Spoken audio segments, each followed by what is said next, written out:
پہلا سوال میری بیوی کی طرف سے ہے جی، راشدہ کی طرف سے. اس نے پوچھا کہ حضور رسول اللہ صلی اللہ علیہ وسلم کو یا ایھا المزمل یا ایھا المدثر کے نام سے پکارا گیا ہے، ان دونوں میں کیا فرق ہے؟ المزمل تو اس لیے بھی کہا جاتا ہے کہ جب پہلی وحی نازل ہوئی تھی تو آپ کا سارا وجود ہل گیا تھا، اور جیسے تیز ملیریا بخار چڑھنے سے پہلے سخت سردی لگتی ہے، اسی طرح آپ کو شدید سردی لگنے لگ گئی تھی.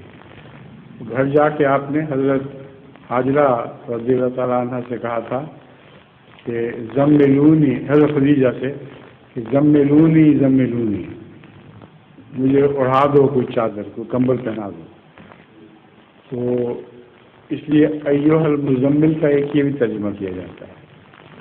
اور المدثر میں آپ نے جو کپڑے پہنے ہوئے تھے، اس کی تشریح میں یہ بھی بیان کیا جاتا ہے کہ صحابہ وہ کپڑے تھے جو آپ نے اوڑے ہوئے تھے. جس طرح کپڑا بدن کے قریب ہوتا ہے اور چمٹ کے اس سے برکت حاصل کرتا ہے، اس طرح صحابہ ہر حال میں حضور اکرم صلی اللہ علیہ وسلم سے چمٹے رہے اور آپ سے آپ کے کپڑوں سے برکت پائی. اسی لیے حضرت مسلم السلام کا بھی نام ہے، بادشاہ تیرے کپڑوں سے برکت ڈھونڈیں گے.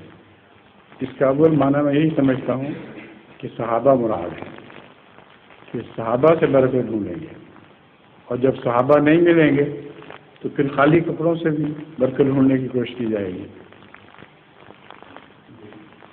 المدثر تو یہ مطلب ہے.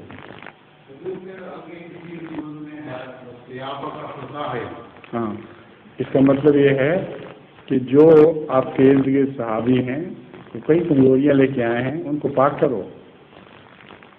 رسول اللہ صلی اللہ علیہ وسلم کے فیض سے وہ سب صحابہ پاک ہونے شروع ہو گئے تھے. آپ مزکی تھے اور مطہر، یہ دونوں ایک ہی معنوں میں ہیں. ظہور مہدی آخر